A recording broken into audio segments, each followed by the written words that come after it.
اس کی عظمت کی مثال کہ اتنا عظیم مہینہ ہوگا، اس میں اتنی برکتیں ہوں گی اس ماہ کے اندر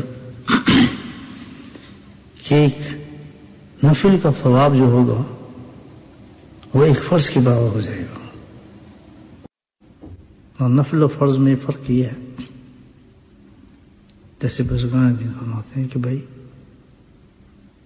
ایک فرض اور ایک نفل میں اتنا فرق ہے کہ ساری زندگی آپ نفل پڑھتے رہیں لیکن ایک فرض کی ادائیگی نہیں ہو سکتی، اس کا ثواب اس میں برابر نہیں ہو سکتا. تو یہاں اللہ سبحانہ تعالیٰ نے اس ماہ کے اندر اس کی عظمت اور برکت اس قدر کر دی کہ اس پر ایک نفل کا ثواب ایک فرض کے برابر. تو فرض کا ثواب کتنا ہوگا؟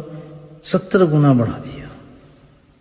تو سب سے بڑی بات تو یہ ہے کہ اس ماہ میں کسی بھی نیکی کو وہ امور اور ایسی چیزوں کی مشق کرائی جائے گی اس مہینے کے اندر، ان چیزوں کی مشق کرائی جائے گی کہ جس کے بعد یہ لوگ متقی بن جائیں گے. متقی تو آپ جانتے ہیں کہ جنت میں ہوں گے متقی لوگ. روح ہے انسان کی، پورے دین کی اسلام کی روح جو ہے وہ تقویٰ ہے. ہم بغیر تقوی کی زندگی گزار کے چلے جائیں گے، کچھ حاصل نہیں ہوگا.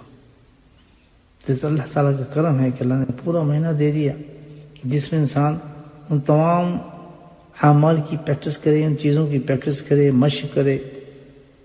اور اللہ نے ایسا بھی کام کر دیا کہ ایک عبادت ایسی دے دی روزہ کہ اس میں تمام چیزیں وہ رکھتے ہیں کہ خود بخود آٹومیٹک اس کی پریکٹس ہو. ابن عمر رضی اللہ عنہ فرماتے ہیں کہ نبی کریم نے ارشاد فرمایا کہ صبح کھانا جب انسان کھاتا ہے، سحری جس کو ہم سحری کہتے ہیں، ایک ہوتا ہے ناشتہ، اور جب روزے رکھنے کی نیت ہو جائے تو بن جاتی ہے سحری، سحور کہتے ہیں اس کو الحمدللہ.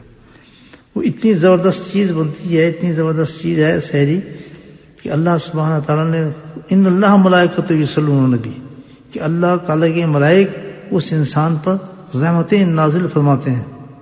ان اللہ، اور اللہ تعالیٰ بھی خود اللہ اور اس کے فرشتے سحری کرنے والوں پر رحمتیں نازل فرماتے ہیں.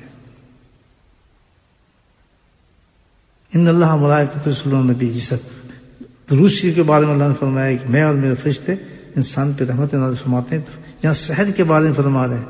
اب دیکھ رہے ہیں کہ یہ اتنا عظیم مہینہ ہے کہ صبح اٹھ کے اس نیت سے کہ میں نے روزہ رکھنا ہے، اس میں بھی اتنی برکت رکھنی. کوئی ایک مشن ہے روزے کے پیچھے، بہت بڑا مشن ہے کہ روزہ آپ کو متقی بنائے گا. تو اس کے کھانے بھی اتنا کھانا پاک ہو جاتا ہے وہ کہ اس کھانے کے ساتھ انسان کے لیے فرشتے جو ہیں وہ برکتیں کرتے ہیں الحمدللہ. اور یہ اتنی فضیلت ہے اس کی، آپ اس سحر کھانے پر کہ 70 صحابہ نے احادیث نقل کی اس کی فضیلت پر. 70 صحابی فضیلت بیان فرماتے ہیں اس سحور پر. تو اتنی برکت ہے. اللہ کے نبی ارشاد فرماتے ہیں کہ جو سحری جو ہے یہ ایک ضرور کھاؤ کیونکہ اس میں اللہ تعالیٰ نے برکت رکھی ہے.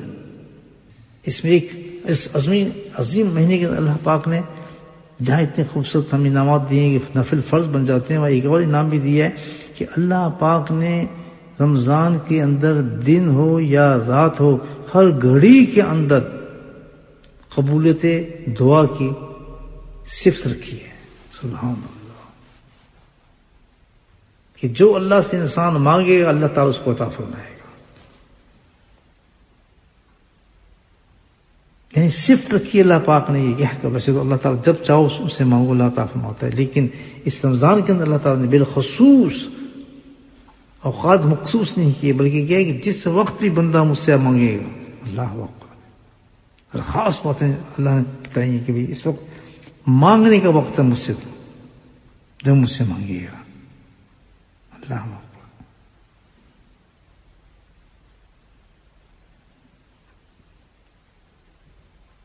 ایسا سین ہوتا ہے کہ اللہ تعالیٰ فرشتوں کی طرف اعلان کر رہے ہوتے ہیں کہ بھئی کوئی ہے. اللہ سبحانہ تعالیٰ کہتا ہے آؤ مغفرت مانگو میں تمہیں مغفرت دوں گا، آؤ مجھ سے اپنی دعائیں مانگو میں تمہاری دعاؤں قبول کروں گا، حاجات مانگو میں حاجات تمہیں دوں گا، مشکلات کے لیے دعا مانگو تو تمہاری مشکلوں کو دور کروں گا، پریشانی کے لیے دعا مانگو کہ تمہاری پریشانی کو دور کروں گا. تو یہ وہ وقت ہے جس میں اللہ سبحانہ تعالیٰ انسان کی دعاؤں کو سنتا ہے. پورے رمضان کے اندر حضرت ابن مسعود رضی اللہ تعالیٰ عنہ روایت فرماتے ہیں حدیث میں کہ رمضان کی ہر رات میں اعلان کر دیا جاتا ہے کہ جو چاہے مجھ سے مانگو تو میں عطا کروں گا.